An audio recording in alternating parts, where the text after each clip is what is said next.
In August 1971, the United States ran out of money. At the time, global transactions relied on gold, and the US dollar was simply a paper receipt you could exchange for it. But America had spent heavily and written far more checks than it had gold in the bank. So President Nixon went on television to announce a national default. The US was breaking its promise to convert dollars into gold. If you watched the bedrock of the global financial system crack live on television, you would expect the stock market to open the next morning and immediately plunge. This chart shows the exact mechanics of what actually happened. The market went up, eventually rising nearly 25%. By snapping the link to gold, the government could cover its debts simply by printing more paper dollars.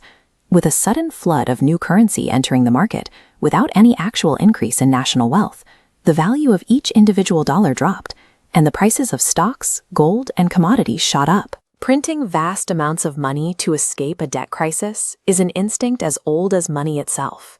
When governments run out of funds, they hit print. Across the last 500 years of history, this specific action reliably signals that the existing global structure is beginning to fail. We can visualize our current global stress with this interlocking matrix.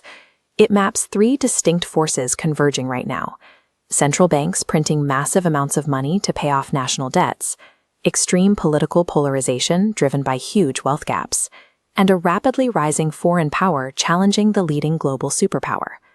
While this feels unique, looking back at the Dutch, British, and previous US empires, we see this exact sequence happening over and over. To understand what is coming at us, we have to stop reacting to the daily news cycle and look at the underlying mechanics. The rise and fall of global empires operates on a predictable, measurable 500-year loop. The cycle usually starts when the dust settles from the major conflict. The undisputed winner gains the authority to write the rules. In 1944, that meant the United States designing the Bretton Woods monetary system and establishing the dollar as the backbone of global trade. Success begins with heavy investment in a nation's citizens. A rising power prioritizes schools that teach advanced knowledge, civility, and a disciplined work ethic. That highly educated population naturally shifts from producing basic goods to inventing complex technologies. Just as the Dutch invented the modern ships that opened up global capitalism, a dominant tech sector makes a nation highly competitive, allowing it to capture a massive share of world trade. Once a country dominates global markets, it requires a massive military to protect its trade routes. And when a country handles most international transactions, everyone saves in that nation's money. It becomes the preferred medium of exchange, the world's reserve currency. Holding the world's reserve currency means other countries are eager to lend you their savings. This grants the leading empire near limitless borrowing power, financing an extended era of peace, prosperity, and total dominance. The peak of this prosperity carries the seeds of its own decline. As citizens earn more, their labor becomes expensive.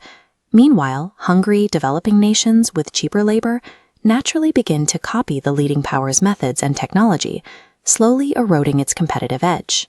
As citizens get used to decades of peace and prosperity, the culture shifts.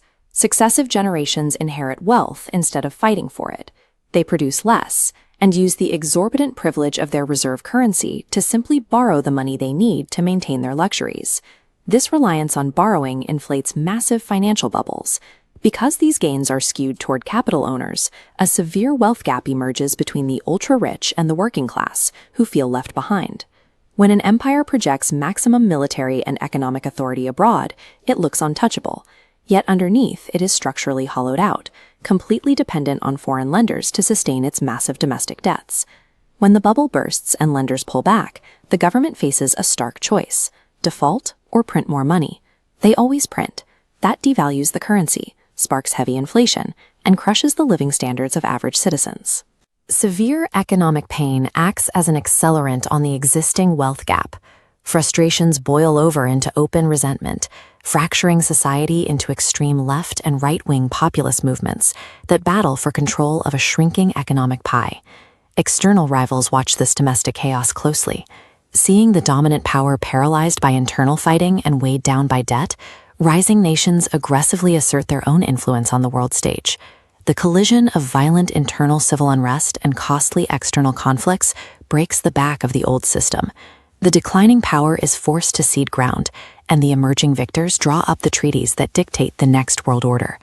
We can overlay this historical pattern directly onto the United States today.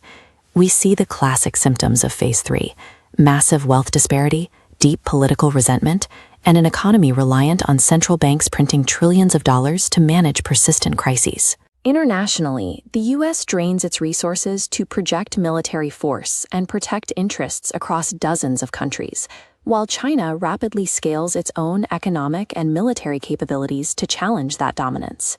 The primary mechanism keeping the American system afloat right now is the U.S. dollar's continued status as the world's reserve currency. Because global markets still accept dollars, the government can continue borrowing its way out of immediate trouble. When we look at the Dutch and British examples, the breaking point arrived when foreign lenders simply stopped buying the debt. Once the world sells off the currency, the financial structure collapses, bringing the cycle to a sudden conclusion. An empire's trajectory operates on deep mechanical principles, but a decline is not a strict prophecy. These metrics act like a patient's vital signs. If you know what they are, you can aggressively treat them and extend the timeline. The greatest threat to a nation's survival is rarely a foreign army.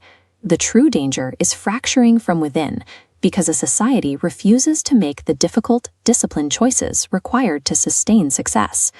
If we want to navigate these times and secure our future, the historical remedy comes down to two very basic actions. We must consistently earn more than we spend, and we must treat each other well.